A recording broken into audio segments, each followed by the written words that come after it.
شریف آدمی دنیا میں کامیاب ہونے پر عفو و احسان کماتے ہیں اور کمینے فتح مندی کی صورت میں لوگوں پر ظلم کرتے اور سرکش ہو جاتے ہیں۔ اصیل وہ ہے جو تکلیف و درد میں مبتلا ہو کر بھی اپنی اصالت اور شرافت کو نہ چھوڑے۔ اللہ کے نزدیک شرافت یہ ہے کہ آدمی کے کام اچھے ہوں، سچائی اور امانت داری کا ہمیشہ خیال رکھو، اور جو بندہ تیرے پاس جھوٹ بولے اس کے ساتھ جھوٹ نہ بول، اور تیری خیانت کرے تو اس کی خیانت ہرگز نہ کر۔ سچی زبان آدمی کے حق میں اس کے مال سے کہیں بہتر ہے، تو جس کا وارث ایسے لوگوں کو بنائے جو اس کے شکر گزار نہ ہو تو یہ تیرا عمل ناپسندیدہ ہے۔ جب تو کوئی بات بیان کرے تو سچی سچی بیان کر، اور جب تو کسی غلام کا مالک ہو تو اس کی جان آزاد کر، اور جب تجھے رزق ملے تو اسے اللہ کے راہ میں اہل حقوق پر خرچ کر۔ بہترین بخشش وہ سخاوت ہے جس میں انعامات اور بدلہ لینے کا خیال نہ ہو، اور اچھا بھائی وہ ہے جو اپنے بھائیوں کو دوسروں کی طرف محتاج نہ ہونے دے۔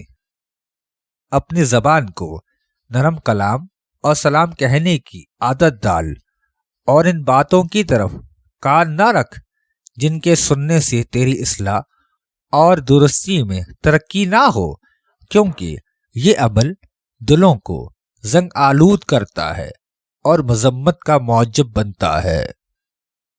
آدمی اپنی بات سے وزن کیا جاتا ہے اور اپنے کام سے قیمت پاتا ہے۔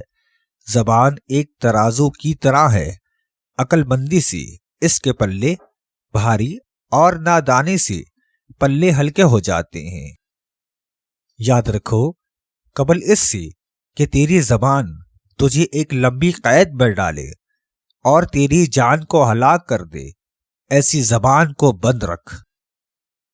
رائے کی درستی غلطی سے بچاتی ہے، اور کام کی درستی آدمی کی زیب و زینت بڑھا دیتی ہے۔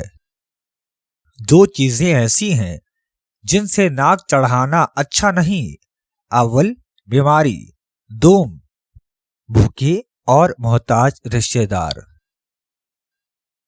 جو بچہ ماہ رمضان میں پیدا ہو جائے تو سمجھ جاؤ وہ بچہ بڑا ہو کر دین کا پہرے دار اور والدین کا فرما بردار ہوگا۔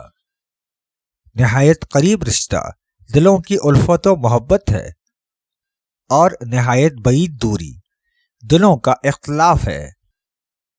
اے بھائی، اگر تو اپنی حالت کو سمجھتا اور اپنے نفس کو اچھی طرح پہچانتا ہے تو دنیا سے رخ پھیر لے اور اس کی رغبت چھوڑ دے، اور اپنے آخرت کے سامان کو اکٹھا کرنے کی کوشش کر۔